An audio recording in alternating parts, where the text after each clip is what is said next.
तो चलिए मेरे रसगुल्लों, फिर से अपने जो है इस 20 क्वेश्चन को सॉल्व करते हैं। ठीक है, देर ना करते हुए, क्योंकि आपके पास टाइम कम है, इसलिए मैं जो है इस वीडियो को अपलोड कर रहा हूँ। तो फटाफट आप स्पीड बढ़ा करके, ठीक है, इस वीडियो को जरूर देख लीजिएगा। पक्का इसमें से क्वेश्चन जरूर आपके 20 नंबर आएंगे। ठीक है, तो पहला क्वेश्चन है आपका, हिंदी प्रदीप, ठीक है, हिंदी प्रदीप पवित्र पत्रिका के, ठीक है, संपादक थे। तो हिंदी प्रदीप पत्रिका के संपादक थे, वो हैं बालकृष्ण भट्ट, यानी कि ऑप्शन नंबर आपका सी आंसर सही है। तो उसके बाद है दूसरा क्वेश्चन है त्यागपत्र के लेखक का नाम है। तो त्यागपत्र के लेखक का नाम है जैनेन्द्र कुमार। क्या नाम है? Jainendra Kumar. Option number A आपका सही आंसर होगा। उसके बाद चलते हैं, देखते हैं यहाँ पे तीसरा क्वेश्चन आपके सामने इस प्रकार से दिया गया है। तीसरा क्वेश्चन है यहाँ पे, मुंशी प्रेमचंद की रचना है। तो मुंशी प्रेमचंद की रचना कौन है, ये हमको बताना है। तो सेवा सदन उनकी जो है मुंशी प्रेमचंद की जो है रचना है, कि ऑप्शन नंबर बी आपका सही होगा। फिर उसके बाद है रेखा चित्र विधा के लेखक हैं। तो रेखा चित्र किस विधा जो है लेखक कौन है? तो महादेवी वर्मा है, यानी कि ऑप्शन नंबर आपका ए सही होगा। उसके बाद है इनमें से एकांकीकार का नाम है। तो एकांकीकार का नाम कौन है, ये हमको बताना है। तो वो है राजकुमार वर्मा। कौन है? राजकुमार वर्मा है। ठीक है, ऑप्शन नंबर ए आपका सही माना जाएगा। चलते हैं, देखते हैं छठवां क्वेश्चन का है, केदारनाथ अग्रवाल कवि हैं। तो केदारनाथ अग्रवाल कवि किसके हैं? तो प्रगतिवादी हैं। कौन है? प्रगतिवादी हैं, यानी कि ऑप्शन नंबर आपका बी आंसर सही होगा। चलते हैं सातवां क्वेश्चन देख लेते हैं। तो सातवां क्वेश्चन इस प्रकार से है, ठीक है, चित्रांबर, ठीक है, चिद्रांबर के रचयिता हैं। ठीक है, चिद्रांबर के रचयिता हैं वो हैं सुमित्रा नंदन पंत है, यानी कि ऑप्शन नंबर ए आपका सही होगा। उसके बाद है नीरज के रचयिता हैं। तो नीरज के रचयिता कौन है, यानी कि ऑप्शन नंबर आपका बी सही होगा। महादेवी वर्मा नीरज के रचयिता माने जाते हैं। ठीक है, उसके बाद है बिहारी कवि हैं। तो बिहारी कौन से कवि हैं? तो वो रीति काल के कवि हैं। कहाँ के हैं? रीति काल के कवि हैं। उसके बाद है शिव राजभूषण के रचयिता हैं। तो शिव राजभूषण के रचयिता हैं, तो वो भूषण होगा उसमें। ठीक है, यानी कि ऑप्शन नंबर ए आपका सही आंसर होगा। चलते हैं 11वां क्वेश्चन देखते हैं 11वां क्वेश्चन में क्या कहा है शोक किस रस का अस्थाई भाव है। तो शोक जो है वो करुण रस का अस्थाई भाव है। उसके बाद हम देख लेते हैं 12वां क्वेश्चन, वह दीप शिखा सी शांत भाव में लीन पंक्ति में अलंकार है। तो इसमें कौन सा अलंकार है? तो इसमें उपमा अलंकार, यानी कि ऑप्शन नंबर ए आपका सही आंसर होगा। उसके बाद है नील सरोहु श्याम, ठीक है, सरोनि अरुण वारिज नयन, वारिज नयन करहु सो मम उर धाम सदा क्षीर सागर श्यान। ठीक है, इस पद में छंद है। तो इस पद में छंद पूछ लिया है। तो देखिए भैया, इसमें छंद कौन सा होगा? तो इसमें सोरठा दिया गया, ऑप्शन नंबर सोरठा आपका ये सही होगा, यानी कि ए वाला ऑप्शन आपका सही होगा। फिर उसके बाद है 14वां है सहयोग शब्द में उपसर्ग जुड़ा है। तो सहयोग शब्द में उपसर्ग जो जुड़ा है वो है आपका साह, यानी कि ऑप्शन नंबर सी आपका सही होगा। उसके बाद 15वां क्वेश्चन है तद शब्द का तृतीय बहुवचन का रूप है। तो तद शब्द का तृतीय बहुवचन का रूप है ए, यानी कि तय।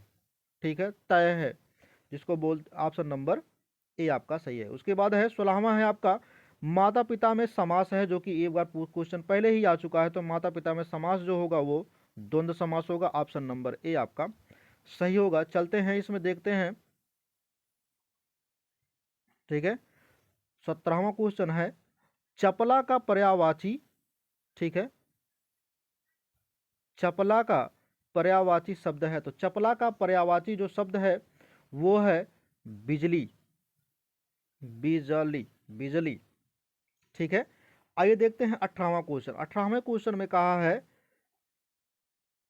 विषेध वाचक वाक्यों में किसका प्रयोग नहीं होता? तो विशेष वाक्यों में परंतु का प्रयोग नहीं होता, यानी कि ऑप्शन नंबर ए आपका सही आंसर होगा। तो 19वां क्वेश्चन देखते हैं और 20वां क्वेश्चन को सॉल्व कर लेते हैं। ठीक है, 19वां क्वेश्चन है वाच्य के द्वारा, ठीक है, वाच्य के द्वारा पता चलता है। ठीक है, तो वाच्य के द्वारा क्या पता चलता है? तो वो है कर्ता, कर्म और भाव की प्रधानता का, यानी कि ऑप्शन नंबर डी आपका सही होगा। 20वां आपका हिंदी में पदों की संख्या है। तो हिंदी में पदों की संख्या होती है 8। हिंदी में पदों की संख्या कितनी होती है? 8। ऑप्शन नंबर सी आपका सही होगा। चलते हैं 20 क्वेश्चन आपने सॉल्व कर लिया, फिर देखते हैं 20 क्वेश्चन को और देख लेते हैं। ठीक है, जो कि आपके सामने इस प्रकार से है। ठीक है, तो 20 क्वेश्चनों में से पहला क्वेश्चन आपका इस प्रकार से, यानी कि 40 क्वेश्चन आपके सॉल्व करा दे रहे हैं। ठीक है, जो कि 20 क्वेश्चन इसमें से पक्का ही आएंगे। ठीक है, चलिए देखते हैं। पहला क्वेश्चन है इसमें, ठीक है, शिक्षा और संस्कृति के, ठीक है, रचयिता हैं। तो शिक्षा और संस्कृति के रचयिता कौन है इसमें? तो डॉक्टर राजेंद्र प्रसाद हैं। ऑप्शन नंबर सी आपका सही होगा। उसके बाद है, ठीक है, ठलुआ ठलुआ क्लब के रचनाकार हैं। तो ठलुआ क्लब के रचनाकार हैं गुलाब राय। कौन है? गुलाब राय। ऑप्शन नंबर ए आपका सही होगा। तीसरा क्वेश्चन है आत्मकथा लेखक है। तो आत्मकथा लेखक जो है वो हरिवंश राय बच्चन का है। ठीक है, उसके बाद है इसमें चौथा क्वेश्चन आपका दिया है कलम का सिपाही। ठीक है, कलम का सिपाही एक बार रिपीट हो चुका है। तो कलम का सिपाही जो है, ठीक है, कि किस गद्य विधा का आधारित रचना है?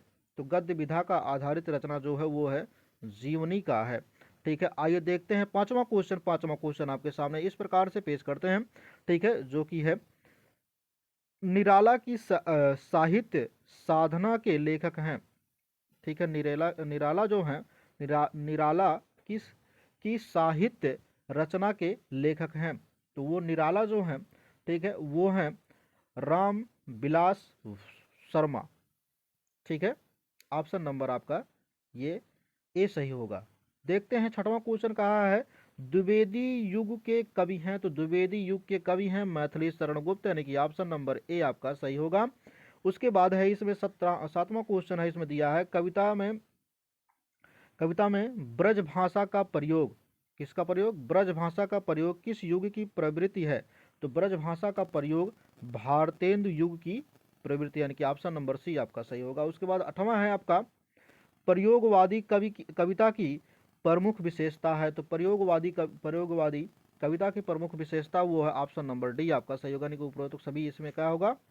अति यथार्थता और विद्रोह का स्वर, विद्रोह का स्वर। उसके बाद बौद्धिकता की प्रधानता।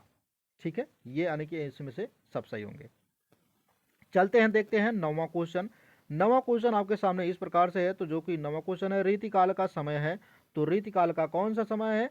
ठीक है, तो सी ऑप्शन आपका सही होगा, यानी कि 1700 से 1900 तक है। ठीक है, ये रीतिकाल का समय है। उसके बाद है रीतिकाल कवि है। तो रीतिकाल रीति मुक्त कवि हैं। ठीक है, तो रीति मुक्त कवि कौन है? वो है आलम। कौन है? आलम जो है रीति मुक्त कवि है। ठीक है, यानी कि ऑप्शन नंबर बी आपका सही होगा। उसके बाद 11वां क्वेश्चन है शोक बिकल सब रोमहि रानी। ठीक है, ये होगा रूपु सीलू बलु तेजु बखानी। ठीक है, इसमें कहा है इनमें प्रयुक्त रस है। तो इसमें कौन सा रस है ये हमको बताना। तो इसमें करुण रस है। ठीक है, कौन सा है? करुण रस है। उसके बाद है इसमें 12वां क्वेश्चन है माया दीपक। ठीक है, माया दीपक नर पतंग। माया दीपक नर पतंग इसमें जो है अलंकार कौन सा पूछा है इसमें? तो ये होगा यमक। कौन होगा? यमक, यानी कि ऑप्शन नंबर डी आपका सही होगा। उसके बाद 13वां क्वेश्चन है इसमें रोला के प्रत्येक चरण में मात्राएं होती हैं। तो रोला के प्रत्येक चरण में जो होती हैं वो 22 मात्राएं होती हैं रोला में।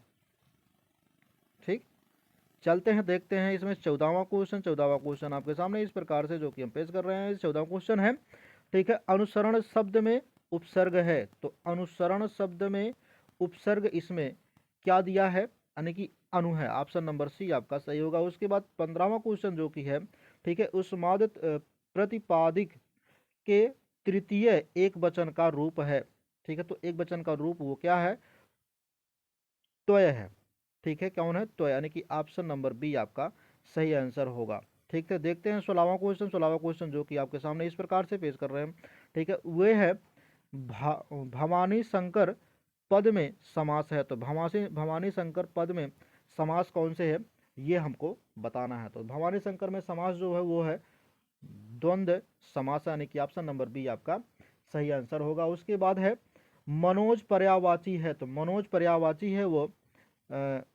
कामदेव का, किसका है, कामदेव का, यानी कि ऑप्शन नंबर बी आपका सही होगा। उसके बाद आ जाता है इसमें 18वां क्वेश्चन, कहा है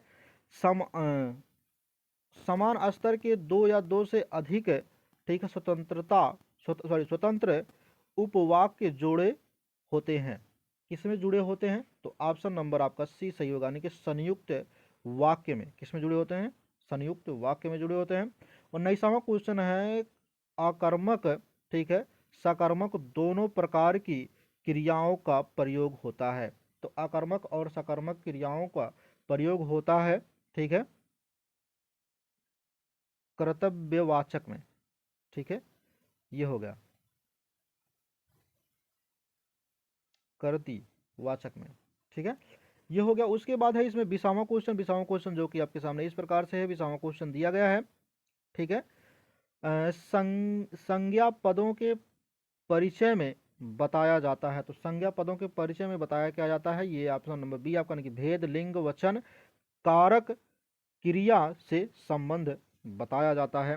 तो ये मुझे लगता है कि आप लोगों को जो है ये वीडियो जो है पूर्ण रूप से देखनी चाहिए और पक्का इसमें से क्वेश्चन आपके आएंगे। ठीक है, धन्यवाद।